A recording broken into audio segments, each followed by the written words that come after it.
You get home. You're drained. You glance at the clock and suddenly it's midnight. Another evening gone. Nothing to show for it. You were supposed to work on your goals, make progress, build something for yourself. But exhaustion took over and now the night is over. The Japanese had a different approach. They didn't fight exhaustion. They worked with it. They developed 5 timeless principles, mental technologies that transform tired hours into the most productive time of day. Not through hustle, through philosophy, rhythm, and precision. And by the end of this video, you'll have that exact system. Starting with the mistake your brain makes at 6 p.m. Part 1. Switch modes like a weapon. Your first problem is simple. You're trying to build a personal dream using a mind designed to survive a job. You just ran an 8-hour mental marathon, and now you're asking the same brain to go another round, with no transition, no refueling, no reset. It's like switching from war to poetry without changing uniforms. The Japanese never operated like this. Samurai were trained in what they called different minds for different purposes. Combat mind, fierce, reactive, pure survival. Strategic mind, calm, long-viewed, creative, and patient. Daily mind, focused on rhythm, repetition, automatic movement. Miyamoto Musashi wrote about this in the Book of 5 Rings. He called it changing rhythm. When a tactic failed in battle, you didn't double down on the same approach. You shifted your entire rhythm, from offensive to defensive, from direct to deceptive, from intense to still. Because success demands switching, not forcing.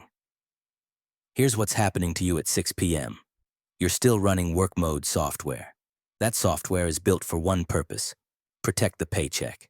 It's driven by deadlines, pressure, politics, and performance reviews. It's obedient, cautious, and approval-seeking.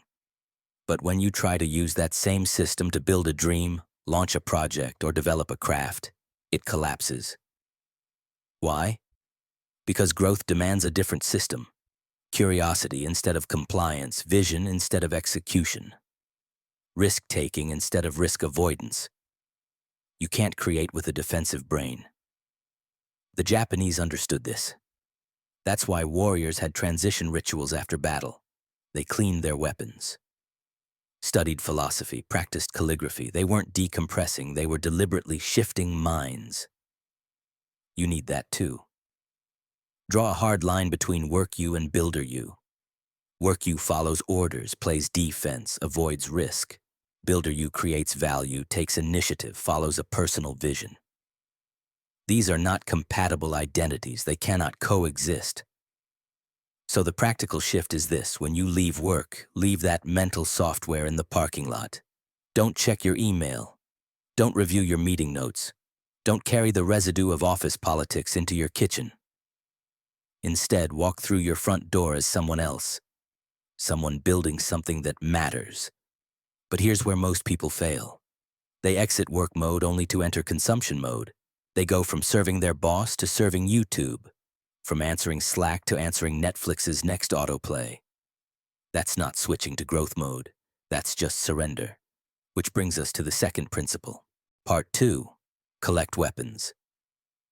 Don't watch others use theirs. Every night you're doing something that feels productive but secretly drains you. You watch billionaires talk strategy, scroll through fitness transformations, read tweet threads about startups. You convince yourself it's research. It's not. It's sedation. There's a massive difference between watching greatness and becoming it. One makes you feel inspired. The other makes you feel insufficient. The merchants of Edo period Japan knew this. They didn't consume information to feel smart. They collected intelligence to use it. They gathered tools, techniques, strategies, then deployed them precisely when needed. That's what you're missing. Today, you binge information for dopamine, but the moment the video ends, you've taken zero action. Your brain feels rewarded for someone else's success. It's psychological junk food. Let me say it clearly. You're not inspired, you're sedated, you're using other people's wins as a shield from your own inactivity. The Japanese flipped this entirely. They didn't consume, they collected. Saw something useful? They saved it. Read a tactic? They filed it. Learned a tool? They archived it. Then they walked away. They didn't scroll endlessly. They stored strategically. Here's your new habit. Spend 15 minutes each evening as a collector, not a consumer. Find 3 resources related to your goals. Save them, tag them, organize them, and stop. Don't read the book. Save it. Don't watch the tutorial. Archive it. Don't analyze the strategy. Warehouse it. Like a general stockpiling weapons for an unknown battle, your job is preparation, not stimulation. Collectors act with intent. Consumers drift. One builds an arsenal. The other builds nothing. But collecting means nothing unless you use it. That brings us to the third principle, part 3. One cut daily. You're waiting for perfect conditions. You don't say it, but your actions reveal it.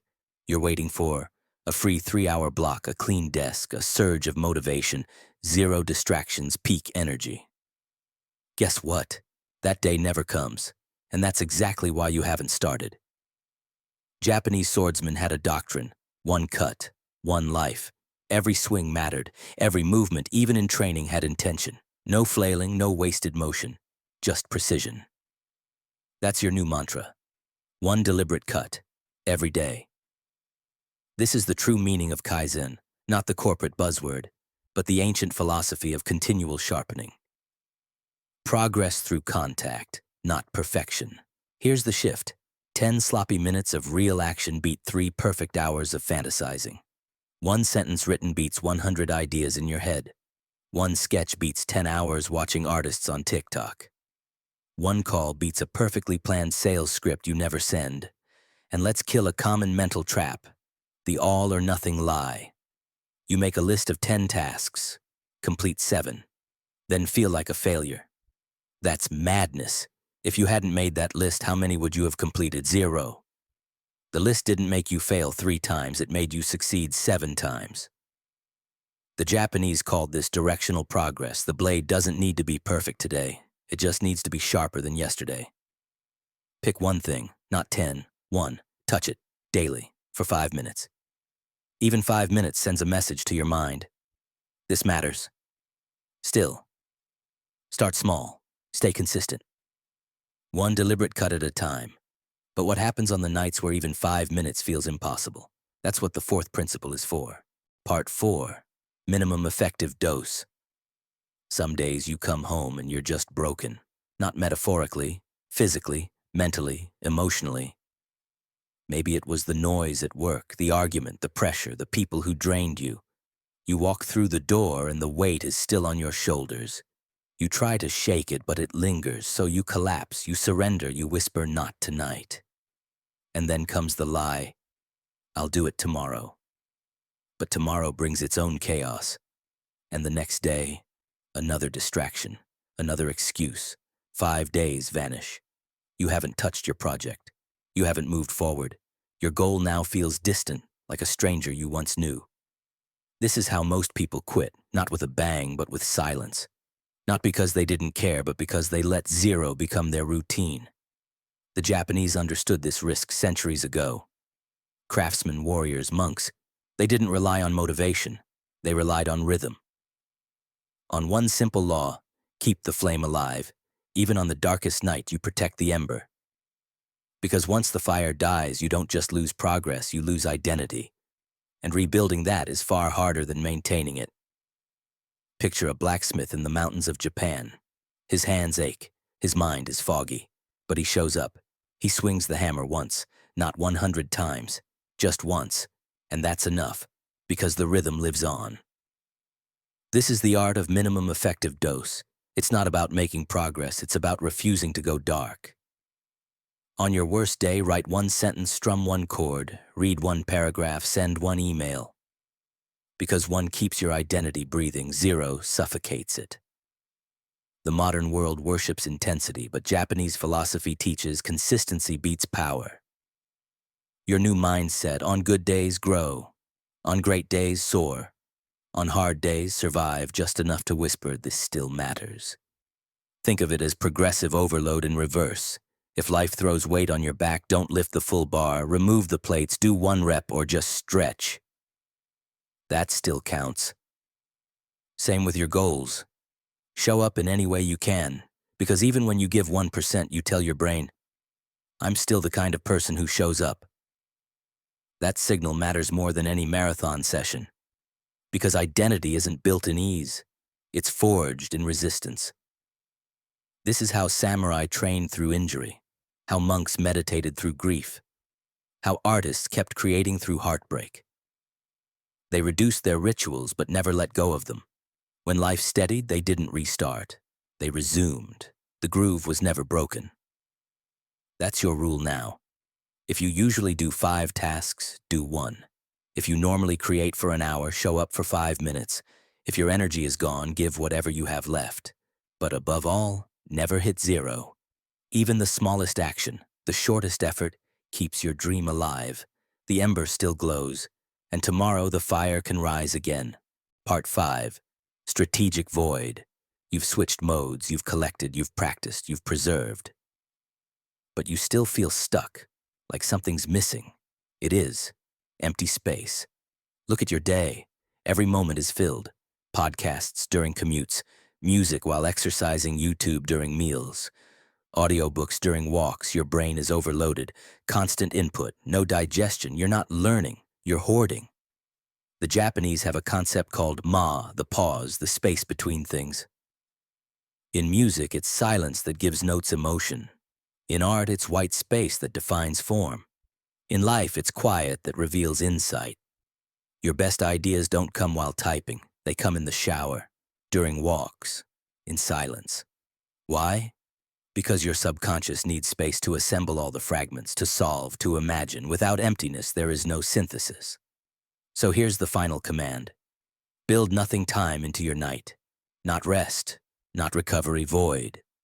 After switching modes, 5 minutes of stillness. After collecting, 5 minutes of nothing. After practicing, 5 minutes of silence.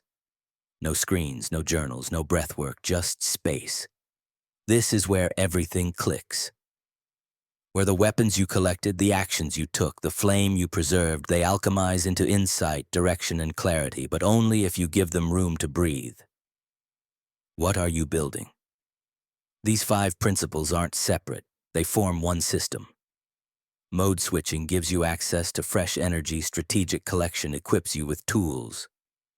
Daily contact builds momentum. Minimum dose keeps your identity alive. Void turns action into transformation. Don't try to install them all tomorrow. That's the same perfectionism that got you stuck. Layer them, week by week, ritual by ritual. Your future isn't built in dramatic weekends of productivity. It's built on Tuesday night, when you're exhausted but still show up. Thursday evening, when you collect, not scroll. Sunday night, when you write 1 line, not because it's big, but because it matters. The 3 hours after work are your secret weapon, not for rest, for rebirth. The only question is, what are you building, your dreams or your regrets?